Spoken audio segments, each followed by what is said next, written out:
Hello class, welcome to the next lecture on signals and systems.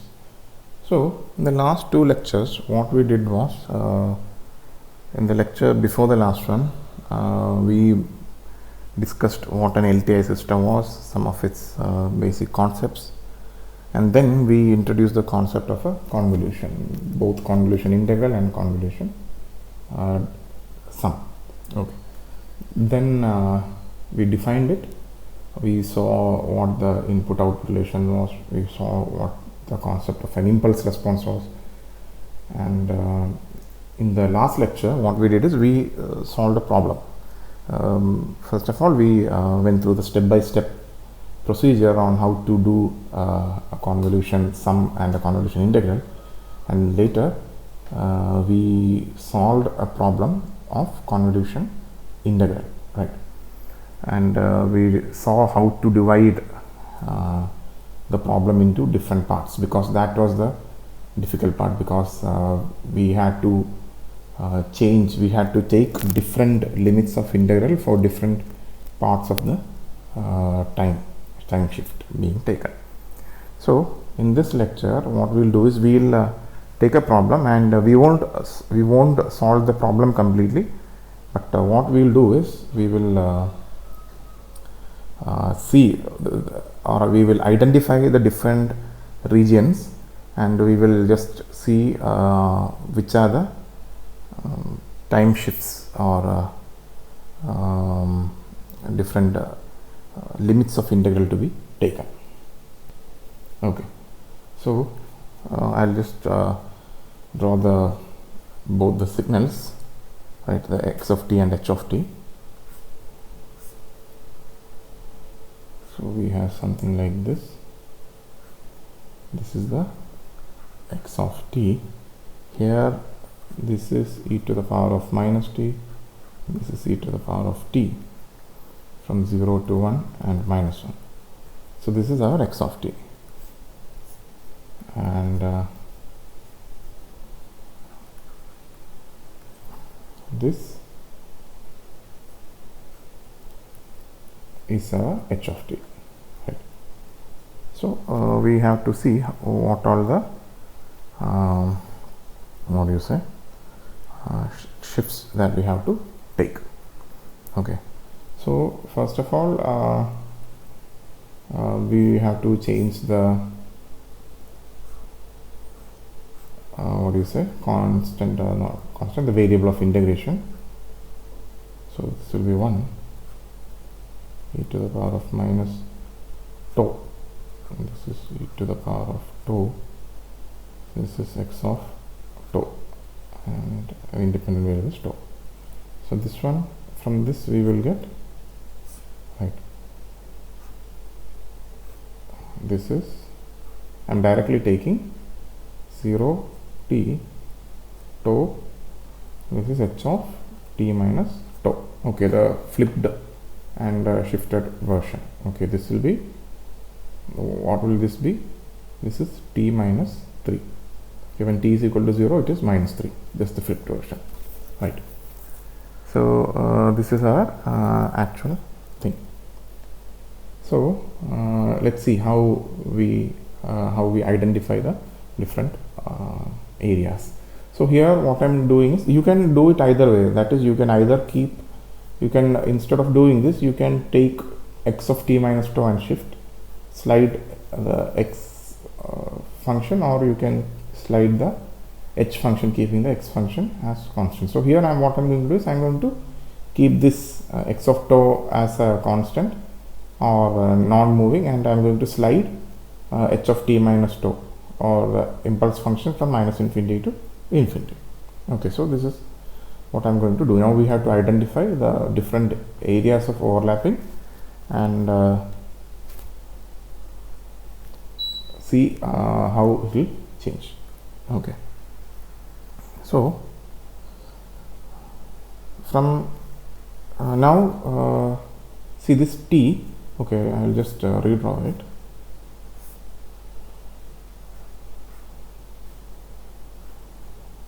Okay, 0, minus 1, 1, and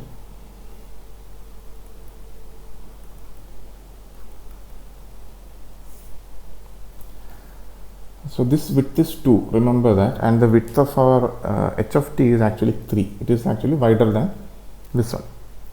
So when for let this be our impulse function, right, t, and this is t minus 3. So this is coming from minus infinity and it is being shifted. So when it reaches here, till it reaches here, that is minus 1, there is no area of overlapping, right? There is no area of overlapping, and therefore for t less than minus 1, x of t convolution h of t is equal to 0, like we did in the earlier problems. Right. Now once it reaches here, okay, I'm just redraw it here. For t, once it crosses the minus 1 region, right, once it crosses the minus 1 region, till it reaches 0, the function is e to the power of t. Okay. Now why am I not taking, because in the earlier problem what we did is we took the whole area where there was a common overlapping as one region, right? But here it is not possible, because see here, this is one function, this is another function, this is a composite function, right? This is e to the power of t in one area and e to the power of minus t in another area. So we have to treat them separately. So from minus 1 to 0, x of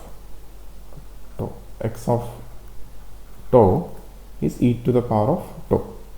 Okay, so for minus 1 less than or equal to t less than 0 up to here, what do we have? We have x of t convolution h of t. What is it? We have, and this value is what? This is, the height is 2, remember. We have 2 integral minus 1 to t. So this is a sliding window, right? This is t here now. T is changing from minus 1 to, or the area of overlapping is changing from minus 1 to t. Okay, e to the power of tau, or you can just write it here.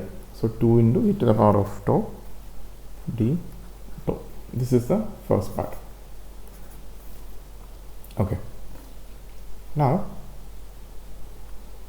once this t crosses 0 into this area, now what is happening?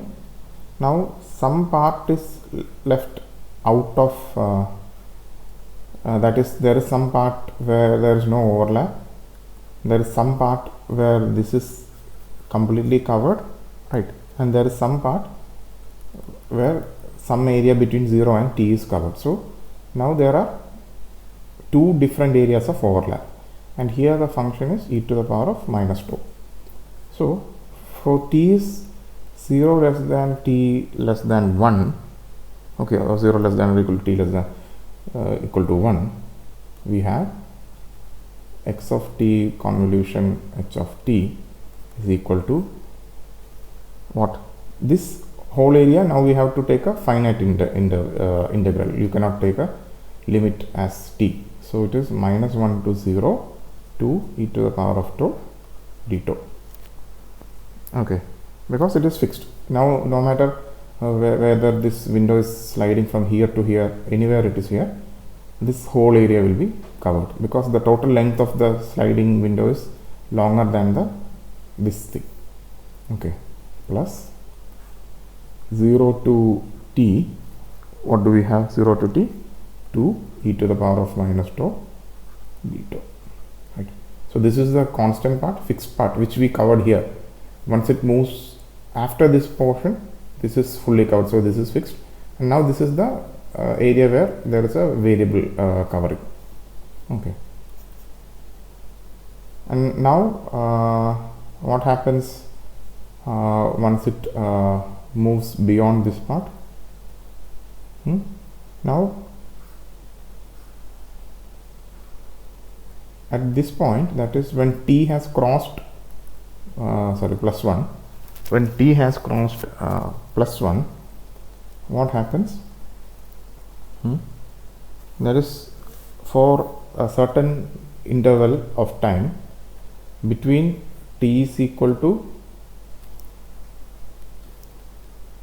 1 and t is equal to 2, that is, t has crossed this and t has not crossed 2 yet. Okay, so we are covering t is less than or equal to 1 less than or equal to t less than 2. So in this region, what is happening? This whole thing is covered, that this whole area is covered, and when t reaches 2, what happens? T minus 3 reaches this area, right? T minus 3 reaches minus 1. So up to that part, the whole integral is fixed, it is constant. So x of t convolution h of t is equal to what is it? This thing also will become constant. So it is minus 1 integral. So integral minus 1 to 0, 2 to the power of e to the power of tau d tau plus 0 to 1 2 e to the power of minus tau d tau. Okay. Now is it over? Now maybe we have one more region, right? Maybe we have one more region where this is sliding off. Okay, let's see. Now we have to consider t has crossed this area, that is, t has crossed 2. Okay, I will write it in the next page.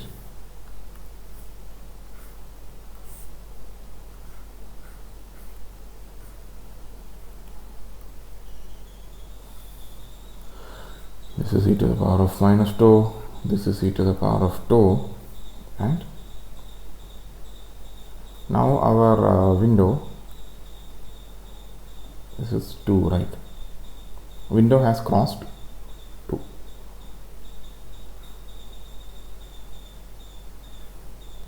T has crossed 2. Okay. And here, then this is t minus 3. Okay. Now till t reaches 3, what happens?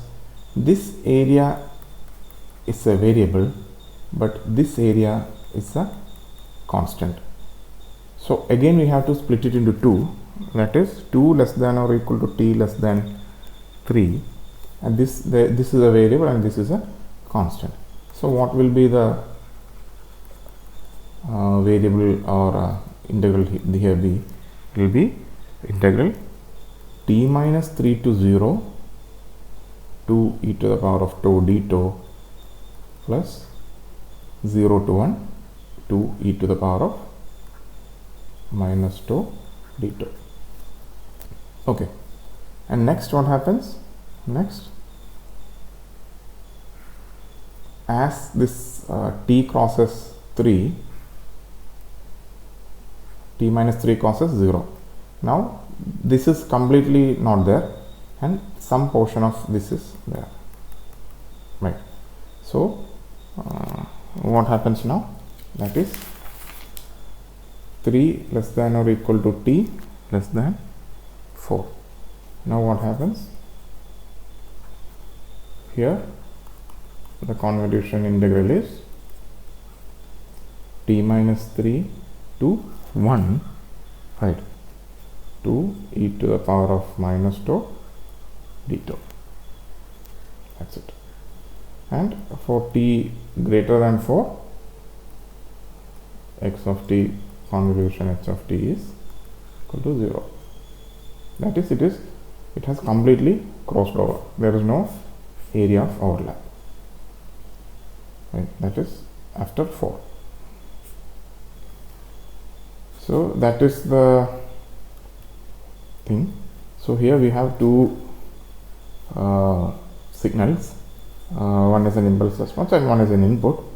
Let it be any two signals. So here because of the complexity of the signal, we have to identify 4, maybe 1, 2, 3 5 regions of overlap and 2 regions of non-overlap.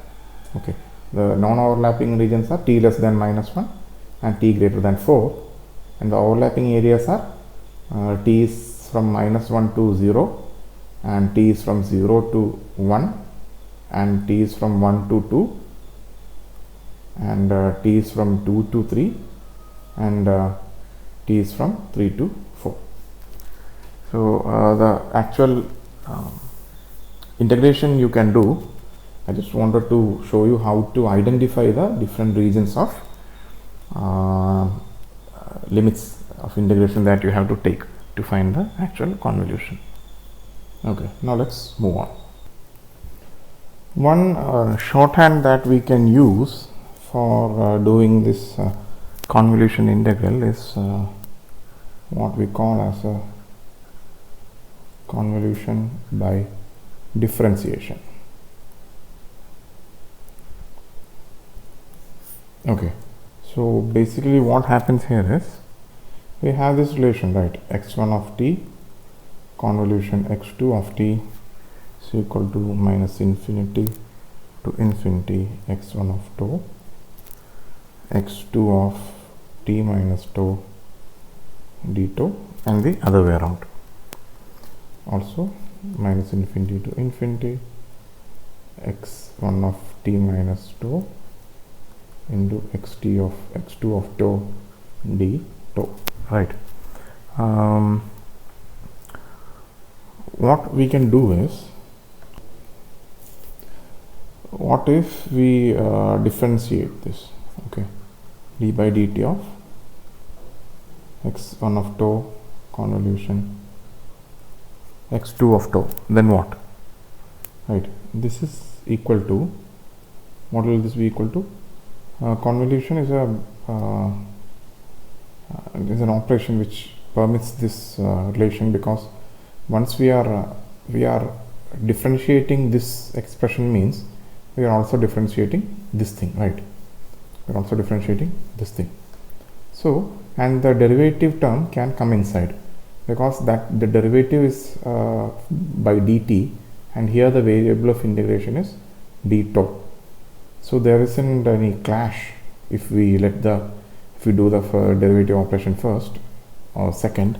So from that, what we can do, this is equal to d by dt of, right, d by dt of x1 of t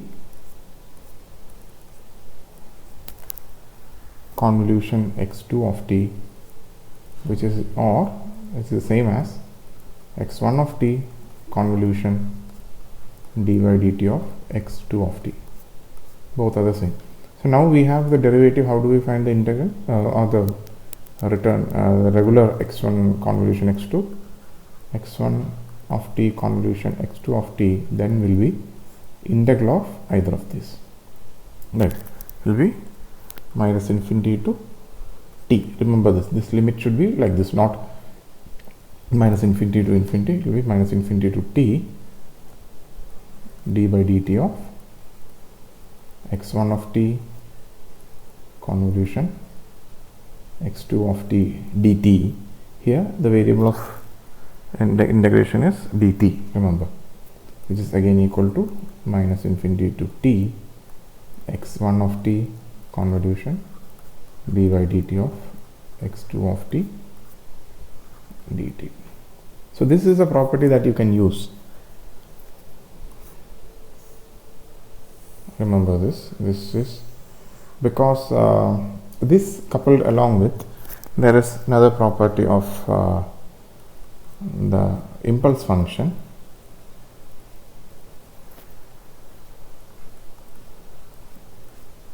In fact, this is a direct implication or direct result of the shifting property of impulse.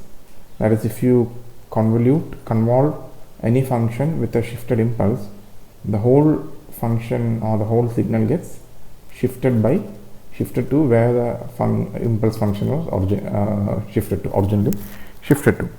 So combining this with this one, that is, you can differentiate the convolution, what you can do is whenever you have some u of t, right, if you have x of t, something like u of t minus 2, right, that is a simple rectangle function, right, or something like u of t minus 1 minus u of t minus 4, which is what a rectangle function like this, whichever it may be. If you have something like this, you can differentiate this, because dy dt of u of t is delta of t. Right, so basically if you differentiate this, you will get what? You will get delta of t minus 2. If you differentiate this, you will get delta of t minus 1 minus delta of t minus 4. So basically what are you getting? You are getting two impulses. And then if you want to convolve this with some x2 of t, then it's pretty easy, right? And once you have that, you just you can directly do it algebraically. You may not even have to draw anything. Then you can finally integrate the convolution, the result of the convolution, and you can get away with it. It's an easy trick. It depends on the question. Some of the questions you can use this, right? And some of the frequently used convolutions are, or some results that it is better if you have in mind is, what is this? U of t convolution u of t. This is equal to a ramp function, right? This is r of t, ramp function. Similarly,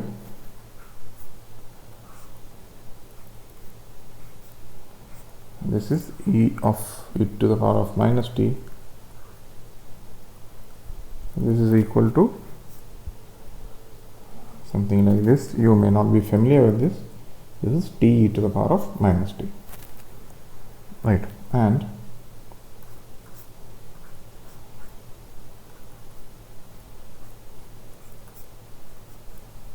this is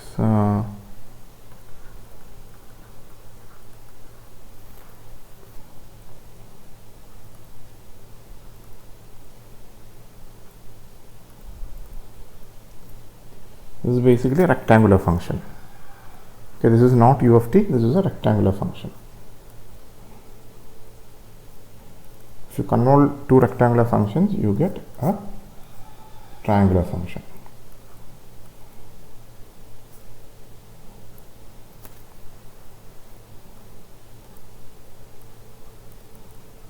In fact, this directly follows from this one, right? Because basically any rectangular function you can represent as a subtraction of two step functions, and convolution of two step functions is a ramp, and basically a triangular function is again a subtraction of two ramp functions. So this pretty much follows. Okay, so these are some standard results you should know. Which one? This delta convolution with a delta function, and convolution by differentiation, and convolution of these. Okay, this will help you to solve problems much easily, right? Now, till now we have what we have done. We have seen some examples of convolution integral and some shorthands for doing that. Now what we will do is we will look into convolution sum. Okay, convolution sum. So I will just jump into the question right away. Let's see. X of n is equal to u of n minus u of n minus 4, and v of n is equal to 0.5 to the power of n u of n. Find x of n convolution v of n. Okay, so the process is pretty much similar to what we have done before. it is also the same shift, change the variable, shift, fold, then keep on shifting, multiplication, and finally summation. Okay, so how do we visualize this? So we have, this is u of n minus u of n minus 4. 0, 1, 2, 3, 1. This is, I'm calling as x of k. I'm changing the variable directly, and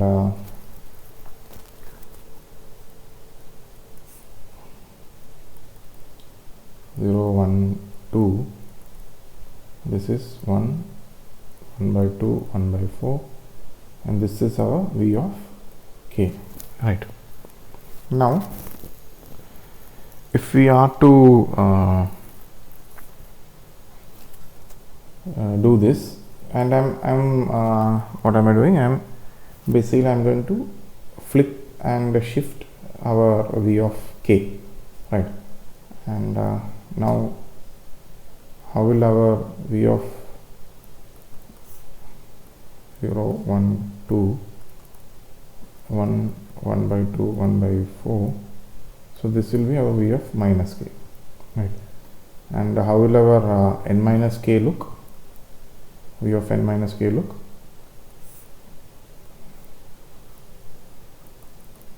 So let's call this as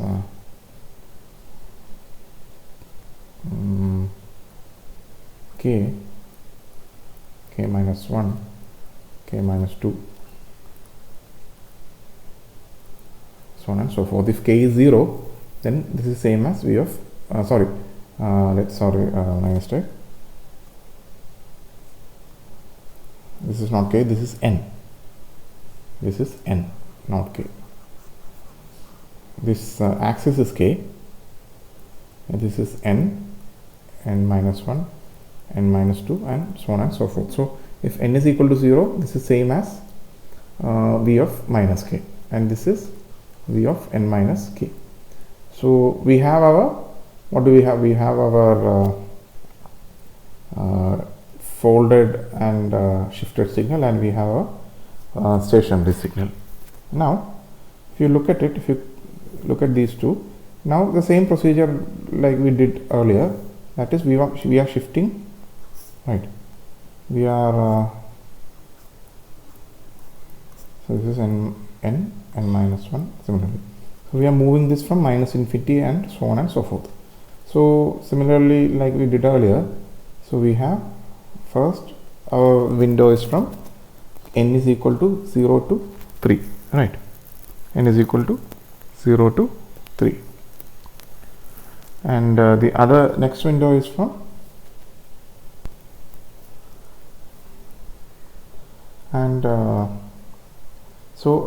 once again our windows are from minus infinity to 0, from 0 to 3, and from 4 to again infinity, because this is a never ending sequence, and once it entirely covers this, then it keeps on going, right? So we can write, so n is less than 0, we have, what do we have? X of n convolution v of n equal to 0, and for 0 less than or equal to n less than or equal to 3, or you can write this is same as 0 less than or equal to n less than 4, right? This is the same thing. This is equal here n x convolution v, and this is equal to summation k is equal to let me just write down the proper expression first. X of n convolution v of n is equal to summation k equal to minus infinity to infinity u of k minus u of k minus 4 into 0.5 to the power of n minus k into u of n minus k, right? And from this we are splitting it into different parts. Okay, now here summation is from 0 to 3, sorry, not 3, n, sorry, n, because here it is moving, it is between 0 and 3, so it is keeping on changing, it can be anything, 0 to n,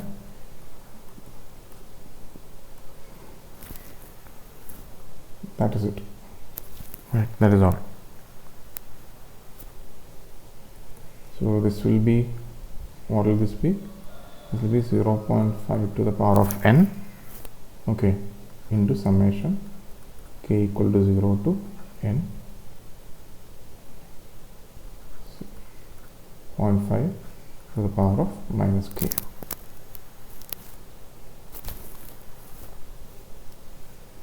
So this will be what, 0.5 to the power of n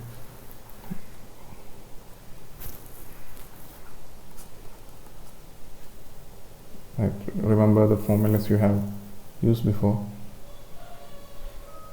and what will be something like minus 0.5 to the power of n minus 2. You can minimize it whichever way you find convenient, it doesn't matter. Okay, now if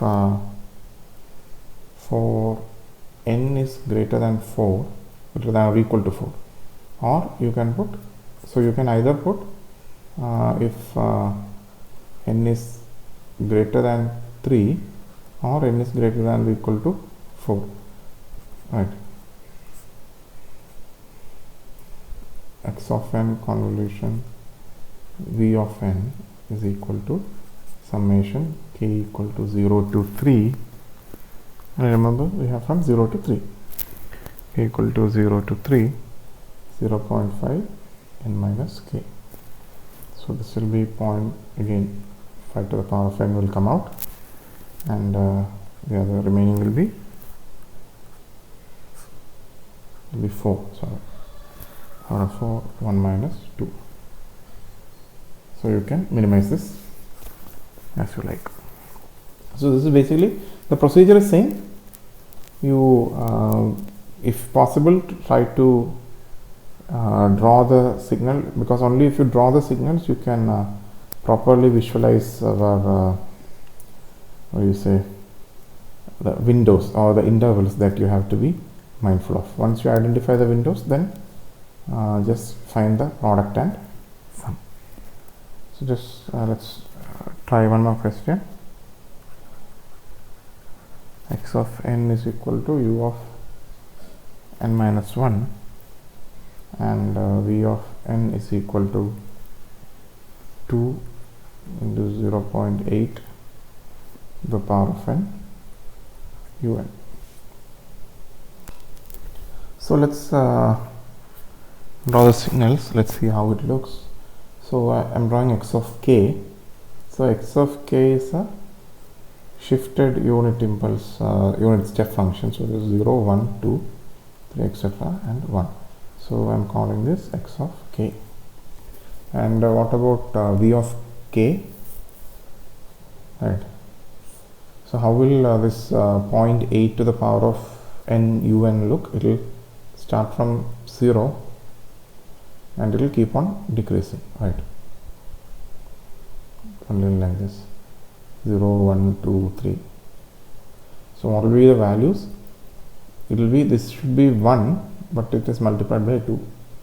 This should be 0.8 to the power of 1, 0.8 into 2, 1.6. This will be what?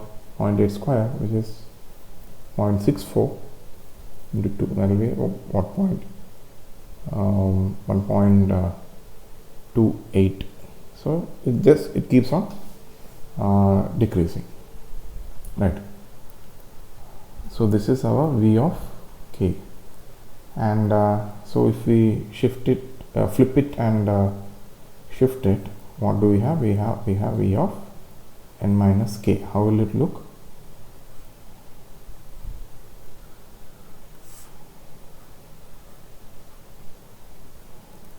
will be n, n minus 1, n minus 2, n minus 3, stuff like that. Okay, so this will be 2, 1.6, 1.28, like that. And now we can see, so this is a never continuous train of pulses, and this is also a continuous train of pulses. So there is, it's not like this stops somewhere and then it's not like that, not like the earlier case. So if you look here, if we draw this, right, so once this impulse, this is also in an infinite sequence. So once this enters here, right, enters this point, then it keeps on going till infinite, right, where n equal to, n can have any value. So our summation will be from 1 to n. So basically, let's write it down. Our convolution x of n convolution v of n is basically, it is equal to k equal to minus infinity to infinity u of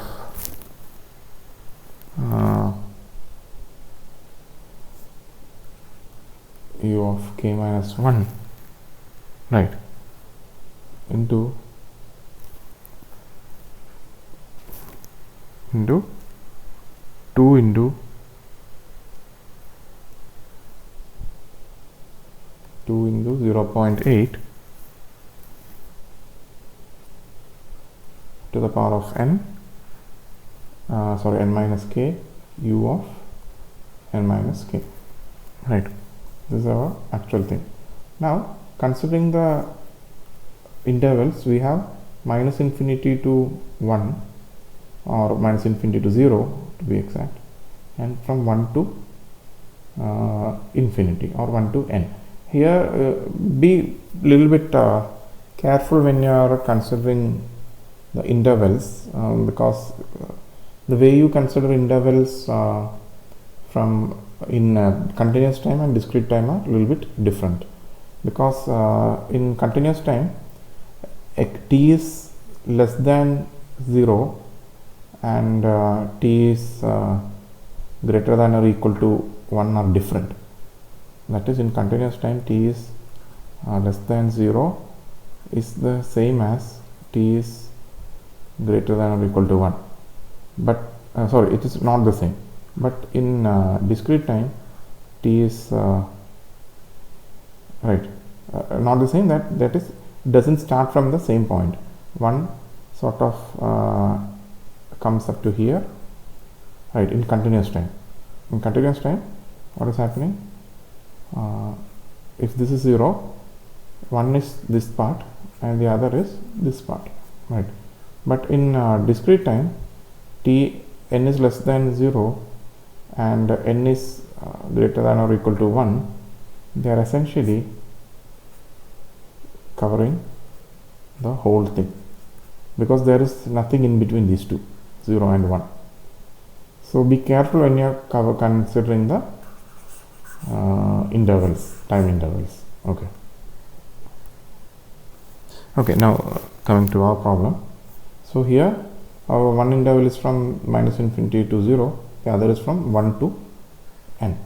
So for t is less than or equal to 0, we have x of n convolution v of n is equal to 0, and for t is greater than or equal to 1, we have, what do we have?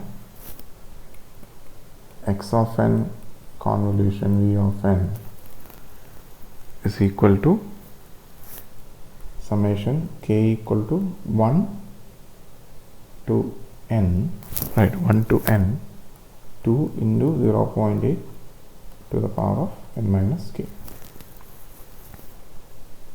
Right, we are starting our count from 1. So we can take this 2 and 0.8 to the power of n outside. Summation will start from will be like this. Now you can find the sum of this, and that will be the answer. So only one proper window is there for this type of question, or this particular question. Okay. Now for here also,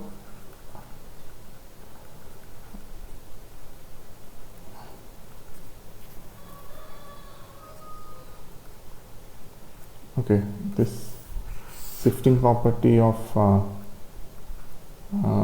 the impulse function is there for discrete impulse also, so that affects this convolution too. Now let's see a question.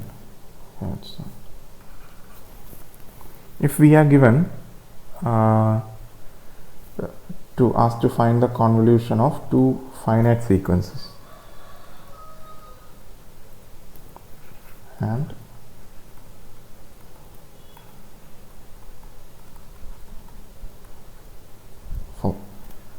and how do we do this, right?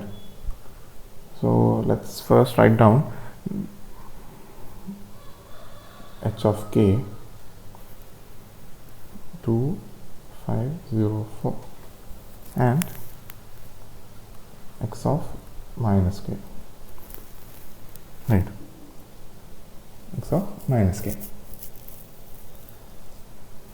And how will x of minus k, when we are shifting our window, right, how will it come? Here since no pointer regarding where the what do you say, origin is given, we will assume that this is the origin. Okay, usually in a sequence like this you put an arrow to see, okay, which is the origin.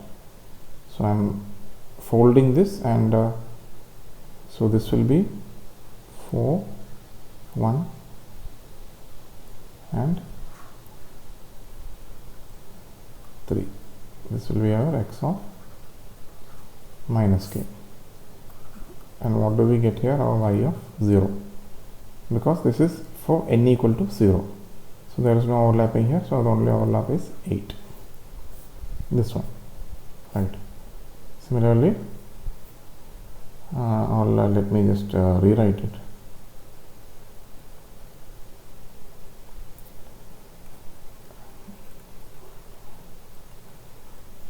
Okay, x of 1 minus k, so that will be 4, 1, 3. So y of 1, what will it be? 20 plus 2, right? 22, these two.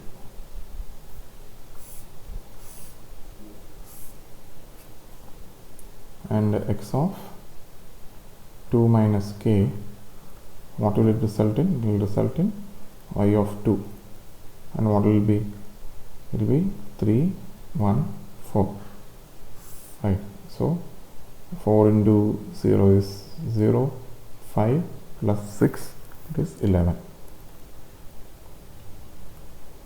X of 3 minus k, it is 4, 1, 5. So 16 plus 25, right? 16 plus 25, sorry, this is 3. 16 plus 15, which is 31, which is y of 3. And for x of 4 minus k, it is 3, 1, 4. So you can draw like this if you want, so that you get a better idea which comes under what. So this is y of 4 is equal to 4, and x of 5 minus k is equal to 3, 1 and 4. So it is equal to 3. Sorry, it is equal to 12. 4 into 3. Y of 5 is equal to 12. So this is a method of finding the convolution of two finite element sequences. Okay. Also you can do an alternate method where, for example, if h of n is equal to 1 minus 1 2 and x of n is equal to 1 0 1, you can just write it like let's say 1 0 1 and 1 minus 1 2. Okay, you can just multiply this. So this will be 1 0 1 and this will be minus 1 0 minus 1 and this will be 2 0 2. Okay, and you can just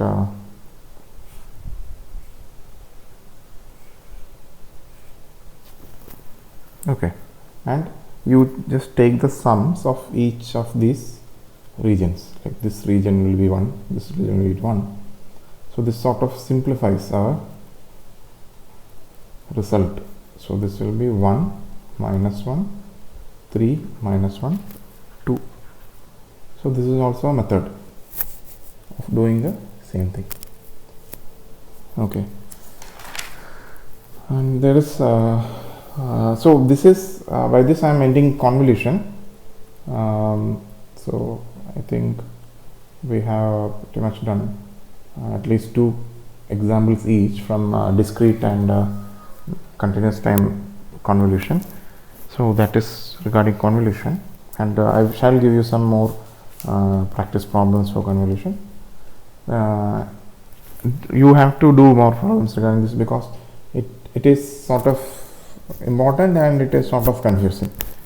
Unless you are very well practiced, it may be difficult. Properties of LTI system.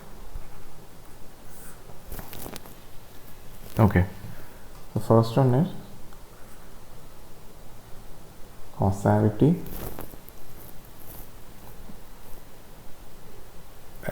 Actually this is something we had discussed this, but it will be good for us to just go through them. Causality, stability, then memory less, and invertibility.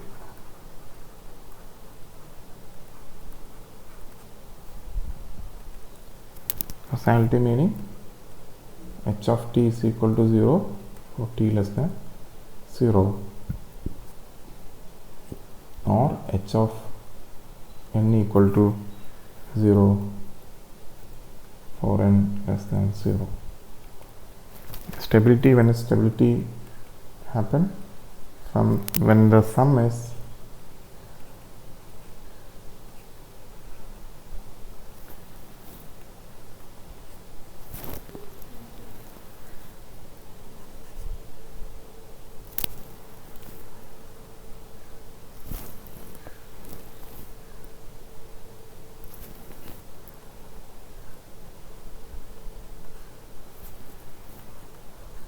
okay. If these conditions are met, then if this condition is met, then it is causal. And if this condition, if the summation or the integral, or you can say the area under the plot of our impulse response is finite, then it is stable, right? Memory less or not?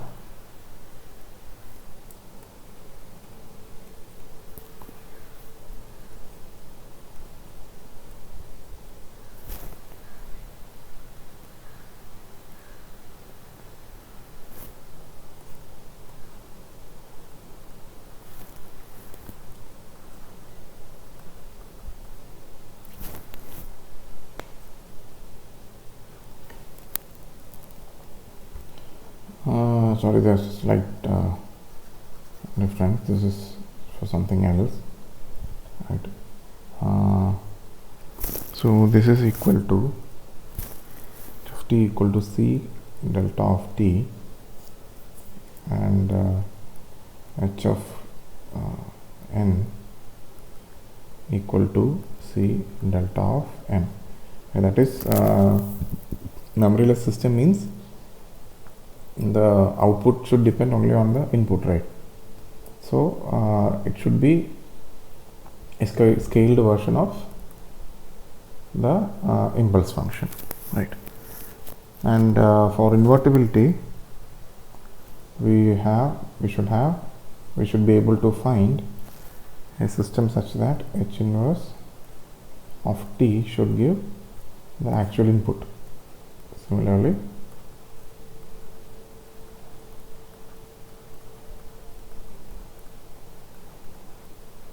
okay, so these are some of the things regarding LTI systems. And one more thing is that we have this concept of a step response, right? We have a step response. What is an impulse response?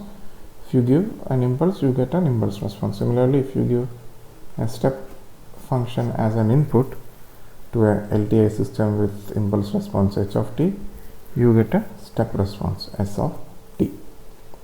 Okay, so s of t is equal to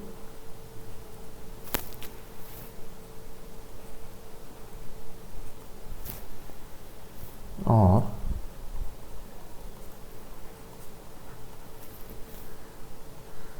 this pretty much follows from the definition of u of t, right? U of t is the integral of delta of t. Similarly, the step response is the integral of the impulse response. Similarly, for discrete time systems, we have k equal to minus infinity to n h of k, or h of n is equal to s of n minus s of n minus 1. Okay, this is the concept of step response. Just keep that in mind. So with this I am winding up the lecture on this LTI system, right? And basically